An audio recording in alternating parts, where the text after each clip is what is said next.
রাত তখন প্রায় 10টা। আকাশে মেঘ জমে অন্ধকার আরও গভীর হয়েছে। কলেজ পড়ুয়া কয়েকজন বন্ধু সুমন, রাহুল আর তানিয়া গ্রামের কাছে এক বনে শর্টকেট ধরে বাড়ি ফিরছিল। হঠাৎ ঝিরঝিরে বাতাসের সঙ্গে এক অদ্ভুত শীষ দেওয়ার শব্দ শোনা গেল। তানিয়া থেমে গেল। শুনতে পাচ্ছ? কে যেন বাঁশি বাজাচ্ছে। কিন্তু আশেপাশে কেউ ছিল না। সুমন হেসে বলল, আরে এসব কল্পনা। চলো দ্রুত বাড়ি যাই। তবুও শব্দটা ক্রমশ কাছে আসতে লাগলো। গাছের ফাঁক দিয়ে হঠাৎ এক টিমটিমে আলো দেখা গেল।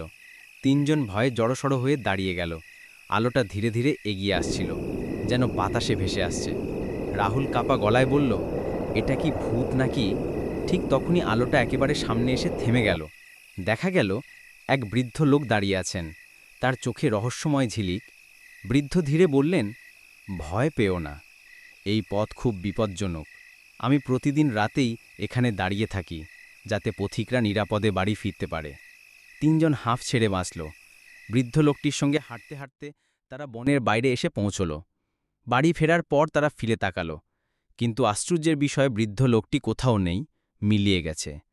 তিনজনই নির্বাক। পরে গ্রামের লোকজনকে ঘটনা বললে তারা অবাক হয়নি।